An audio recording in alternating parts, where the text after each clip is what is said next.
नमस्कार दोस्तों, देश की राजनीति में नया दौर चल रहा है। इस दौर में जो कुछ हो रहा है वह आपको बहुत स्पष्ट रूप से नजर आ रहा है, सहज नजर आ रहा होगा, लेकिन सब कुछ सहज नहीं है क्योंकि देश की राजनीति में कभी ऐसा नहीं होता था और किसी पार्टी की राजनीति में भी ऐसा नहीं होता था। लेकिन पिछले 11 साल से जिस तरह से भाजपा की राजनीति में पटकथाएं लिखी जाती है, पटकथाएं लिखी जाने के बाद में उस व्यक्ति को एहसास कराया जाता है कि आपके लिए पटकथा लिखी जा चुकी है और आपको इस पटकथा के अनुरूप आगे चलना है।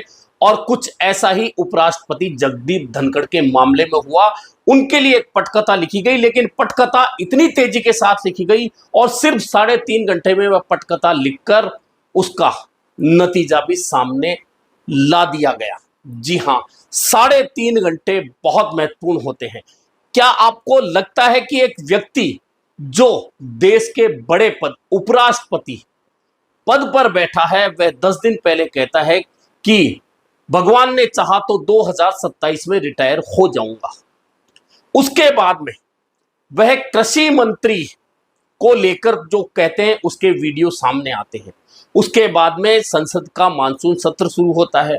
मानसून सत्र में लोकसभा में नेता विपक्ष को नहीं बोलने दिया जाता, लेकिन उसके ठीक विपरीत राज्यसभा में नेता प्रतिपक्ष मल्लिकार्जुन खड़गे को बोलने के लिए ना सिर्फ मौका दिया जाता है बल्कि यह भी कहा जाता है जितनी देर आप चाहेंगे उतनी देर चर्चा कराई जाएगी। यह पटकथा इसके बाद लिखना शुरू होती है और इस पटकथा के जो किरदार हैं उसमें उपराष्ट्रपति जगदीप धनखड़ हैं और भाजपा अध्यक्ष और मंत्री जेपी नड्डा हैं। आप पूरा प्रकरण देखेंगे तो बहुत स्पष्ट समझ में आ जाएगा यह पटकथा कैसे लिखी गई और 3.5 घंटे में किस तरह से इस पर पूरा काम कर लिया गया। दरअसल संसद की बैठकें जब होती है तो कार्य मंत्रणा समिति की बैठक होती है ताकि आगे किस तरह से सदन चलेगा, क्या क्या काम सदन में होंगे उस पर चर्चा की जाए। उसके कई दलों के सदस्य होते हैं, वे बैठ के चर्चा करते हैं। ऐसी ही एक बैठक संसद में हुई जिसको चेयर, क्योंकि राज्यसभा में कार्य मंत्रणा की बैठक थी, राज्यसभा में कैसे काम होगा इसे लेकर बैठक थी, तो चेयर करना था उपराष्ट्रपति को। उपराष्ट्रपति क्योंकि राज्यसभा में सभापति भी होते हैं, उन्होंने उसे चेयर किया। उस दौरान तमाम दलों के नेता और मंत्री के तौर पर जेपी नड्डा और किरण रिजिजू भी मौजूद रहे। यह बैठक होती है दोपहर में 1:30 बजे। उसके बाद में तय किया जाता है कि शाम को 4:30 बजे फिर से बैठक बुलाई जाएगी। लेकिन 4:30 बजे बैठक तो होती है, लेकिन भाजपा की ओर से दोनों मंत्री उस बैठक से नदारद रहते हैं। और सबसे मजेदार बात यह है कि उस बैठक के बारे में उपराष्ट्रपति और सभापति राज्यसभा को पता नहीं होता है। यह पटकथा का पहला अध्याय था जो उपराष्ट्रपति को पता चलता है कि उनकी ओर से बुलाई गई बैठक में सरकार के पक्ष की ओर से दोनों मंत्री नहीं आ रहे हैं। यह पटकथा का पहला अध्याय था। और एक अध्याय आपने वह देख लिया जब पटकथा लिखी जानी शुरू हुई कि राज्यसभा में नेता प्रतिपक्ष को मौका दिया गया। उस वक्त आपने सुना होगा कि पहली बार, क्योंकि सदन में अगर कोई निर्देश देने होते हैं किसी भी सदस्य को, कोई भी आदेश देने होते हैं किसी भी सदस्य को, तो वह सभापति या अध्यक्ष देता है। तो आपने देखा होगा कि जब नेता प्रतिपक्ष मल्लिकार्जुन खड़गे बोल रहे थे उस दौरान मंत्री के तौर पर जेपी नड्डा खड़े हुए और उन्होंने बाकी बातें जो बोली वह अलग थी। उन्होंने एक बहुत इंपॉर्टेंट बात बोली, वह बात बोली कि जो कुछ आप बोल रहे हैं वह रिकॉर्ड नहीं हो रहा।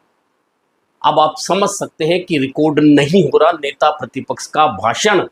यह बात सभापति या अध्यक्ष कह सकता है, लेकिन एक मंत्री कहे तो आप समझ सकते हैं कि सभापति को यह बताया गया है कि सभापति की उस चेयर पर कोई बिसात नहीं है। एक मंत्री आदेश दे रहा है, जो आदेश सभापति को देना था। यह उस पटकथा का हिस्सा था। और इस पटकथा लिखे जाने के साथ ही शाम को उपराष्ट्रपति जगदीप धनखड़ का इस्तीफा हो गया। यह कहानी कल तक थी, लेकिन अब आज की कहानी सुनिए। आज की कहानी यह है कि उनका इस्तीफा राष्ट्रपति ने मंजूर कर लिया और अब आगे कहानी सुनिए कि उपराष्ट्रपति जगदीप धनखड़ जो कल तक थे, क्योंकि अब इस्तीफा मंजूर हो गया, तो वे अपने विदाई समारोह में नहीं जाएंगे। प्रधानमंत्री उनके उत्तम स्वास्थ्य की कामना कर रहे हैं, क्योंकि उपराष्ट्रपति ने पद छोड़ने से पहले जो कारण बताया वह सीधे सीधे स्वास्थ्य कारण बताया। लेकिन 10 दिन पहले की वही कहानी कि भगवान ने चाहा तो 2027 में रिटायर हो जाऊंगा, और 2 साल पहले मजबूरन वे रिटायर होते हैं, कारण स्वास्थ्य का बताया जाता है। अब यह तो सारी पटकथा के अनुरूप जगदीप धनखड़ को उपराष्ट्रपति पद से इस्तीफे के लिए मजबूर किया गया, दबाव डाला गया, या क्या हुआ, यह भाजपा के अंदर खाने की राजनीति का एक हिस्सा है। लेकिन अब राजनीति जो होगी वह निश्चित मानिए, क्योंकि विपक्ष के हाथ में एक बड़ा मुद्दा आ चुका है। मुद्दा यह आ चुका है कि जाट वर्ग से जब उपराष्ट्रपति के तौर पर जगदीप धनखड़ को बनाया गया था, तो आपको पता होगा कि राजस्थान विधानसभा चुनाव थे। उस समय जगदीप धनखड़ चुनाव से पहले लगातार राजस्थान के दौरे कर रहे थे। राजस्थान प्रदेश कांग्रेस के अध्यक्ष गोविंद सिंह डोटासरा ने उस समय टिप्पणी भी की थी इन दौरों को लेकर। निश्चित है कि राजस्थान की जाट राजनीति में, जाट वोट बैंक में भाजपा कहीं ना कहीं उपराष्ट्रपति जगदीप धनखड़ के जरिए कुछ ना कुछ मोड़ लाना चाहती थी। अब भाजपा उसमें ज्यादा सफल नहीं हुई, ये एक अलग बात है। लेकिन चूंकि जाट वर्ग से उन्हें बनाया गया था, तो मैसेज यही था कि किसान वर्ग से हमने उपराष्ट्रपति बनाया है। लेकिन एक तो अब वह भाषण लगातार सोशल मीडिया पर चल रहा है, जिसमें कृषि मंत्री से उपराष्ट्रपति जगदीप धनखड़ कह रहे हैं कि क्या सरकार ने किसानों से वादा किया था, और किसानों से वादा किया तो क्या वह पूरा नहीं किया जा सका है, क्योंकि पिछले साल भी आंदोलन था, इस साल भी आंदोलन था। यह बात एक खुले मन से अगर उपराष्ट्रपति कृषि मंत्री को कह रहे हैं, तो सीधे सीधे किसान आंदोलन का समर्थन करने के साथ वे सरकार पर उंगली उठा रहे थे। यह भी एक पटकथा का हिस्सा था। अब इस पटकथा के बीच में कांग्रेस हमलावर होगी, यह तय मानकर चलिए, और राजस्थान की राजनीति पर इसका सबसे गहरा प्रभाव पड़ेगा। प्रभाव इसलिए पड़ेगा कि राजस्थान में इस समय भाजपा के पास में जाट लीडरशिप के नाम पर सिर्फ सतीश पूनिया नजर आते हैं, लेकिन उन्हें प्रदेश अध्यक्ष पद से हटाकर प्रभारी हरियाणा बनाकर भेज दिया गया था। वहां भाजपा ने सफलता जरूर प्राप्त की, लेकिन इसके बाद में जाट राजनीति में भाजपा के पास में अब कोई ऐसा चेहरा नहीं है जो जाटों के बीच खड़ा हो सके, भाजपा के लिए वोट मांग सके, भाजपा के साथ में जाट वर्ग को ला सके। और ऐसे समय में जब उपराष्ट्रपति जगदीप धनखड़ का इस्तीफा होता है, तो कांग्रेस निश्चित मानिए कि हमलावर होगी। और पूर्व मुख्यमंत्री अशोक गहलोत ने कह दिया कि मैंने पहले ही कहा था कि उपराष्ट्रपति जी और लोकसभा अध्यक्ष दबाव में हैं, और जो दबाव में काम करता है वह कभी भी इस्तीफा दे सकता है। और आज अशोक गहलोत वही बात को दोहरा रहे हैं, जब उपराष्ट्रपति जगदीप धनखड़ ने इस्तीफा दे दिया है। लेकिन इससे ज्यादा हमलावर हैं प्रदेश कांग्रेस के अध्यक्ष गोविंद सिंह डोटासरा, और डोटासरा ने बहुत स्पष्ट कहा है कि किसान वर्ग को लेकर, क्योंकि जाट वर्ग के उपराष्ट्रपति का इस्तीफा अचानक होता है, जिसकी पटकथा को लेकर मैंने कुछ बातें कही, हो सकता है इसके अलावा भी पटकथा के कुछ हिस्से हो, लेकिन अब गोविंद सिंह डोटासरा ने हमलावर होकर कहा है कि किसान कौम को लेकर भाजपा के पास में कुछ भी नहीं है, वह इस्तेमाल करती है और उसे फेंक देती है। यह उन्होंने कहा है उपराष्ट्रपति जगदीप धनखड़ के मामले को लेकर, इस्तीफे को लेकर।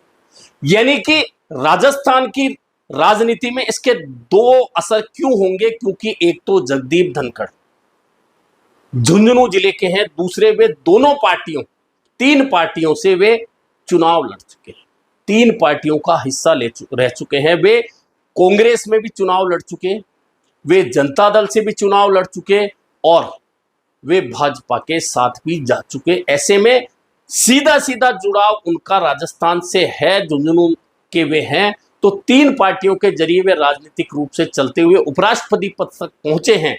तो राजस्थान की राजनीति में इस इस्तीफे का बहुत असर होगा। अभी यह शुरुआत है, लेकिन जैसे जैसे समय बीतता जाएगा उपराष्ट्रपति के इस्तीफे को लगातार लोगों के बीच ले जाकर कांग्रेस याद जरूर दिलाना चाहेगी और उन एरियाओं में जरूर याद दिलाएगी जहां जाट वोट बैंक है। अब उपराष्ट्रपति कौन बनेगा, इसे लेकर भी चर्चाएं हो गई है। हरिवंश प्रसाद चूंकि अभी वे चेयर कर रहे हैं उपराष्ट्रपति के, बाद में सदन चलाने का अनुभव है, बिहार से हैं, साथी दल जेडीयू से हैं, ऐसे में क्या वे एनडीए में माफिक बैठते हैं क्योंकि बिहार में चुनाव है, तो क्या ऐसा संदेश देने की तैयारी है हरिवंश को वहां बिठाकर, या फिर किसी और नेता को लाकर वहां भाजपा बिठाएगी? क्या संभवतः किसी महिला को वहां बिठा सकती है? क्या संभवतः वह महिला वसुंधरा राजे हो सकती है? इस पर भी बहुत सारी चर्चाएं हैं कि आने वाले कई प्रदेशों के चुनावों को देखते हुए भाजपा अब उपराष्ट्रपति पद पर किसी ऐसे चेहरे को लाना चाहती है जिसे दिखाकर, क्योंकि वह संवैधानिक पोस्ट है, वे वोट नहीं मांग सकते उपराष्ट्रपति, लेकिन उस चेहरे को दिखाकर भाजपा कहीं ना कहीं वोट बैंक को अपनी ओर साधना चाहेगी। तो ऐसा चेहरा कौन होगा, और ऐसा चेहरा अगर उपराष्ट्रपति पद पर भाजपा ला रही है तो फिर क्या उसके साथ में भाजपा अध्यक्ष पद का चेहरा भी जुड़ा हुआ है? वह चेहरा कौन होगा, क्या उस पर भी पूरी पटकथा लिखी जा चुकी है? क्योंकि अचानक सब कुछ होता है, जब सब कुछ सहज चल रहा था और वे उपराष्ट्रपति जगदीप धनखड़ जो भाजपा सरकार को बचाने के लिए सदन और सदन के बाहर भी इस तरह के बयान दे रहे थे और विपक्ष को लगातार कटघरे में खड़ा कर रहे थे, लग रहा था कि शायद जगदीप धनखड़ को अब आगे चलकर राष्ट्रपति पद के लिए नाम आगे भाजपा बढ़ाए।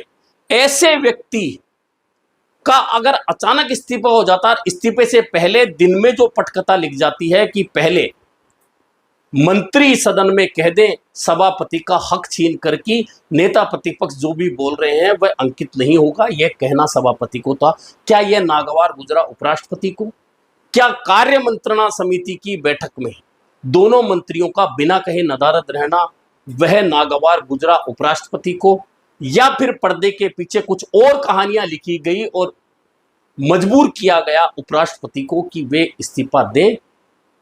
और इस पूरी पटकथा, कई कहानियां जो अंदर खाने हैं, जिन्हें लेकर बहुत सारी चर्चाएं अपने अपने अंदाज से आएंगी, क्योंकि अंदर खाने जो होता है राजनीति में वह बाहर बहुत कम आता है और आता है तो बहुत देरी से आता है। ऐसे में अभी कयास और अटकलें और चर्चाओं के बीच में से ही जो बातें होंगी वह हो रही हैं और इन्हीं बातों का यह हिस्सा है कि उपराष्ट्रपति जगदीप धनखड़ 3.5 घंटे की एक पटकथा लिखे जाने के साथ ही इस्तीफा देने के लिए तैयार हुए और इस्तीफा देने के बाद उनका इस्तीफा मंजूर हो गया और अब वे अपने विदाई समारोह में नहीं जा रहे, यानी कि इसके पीछे बहुत सारी कहानियां अभी लिखी जानी बाकी है।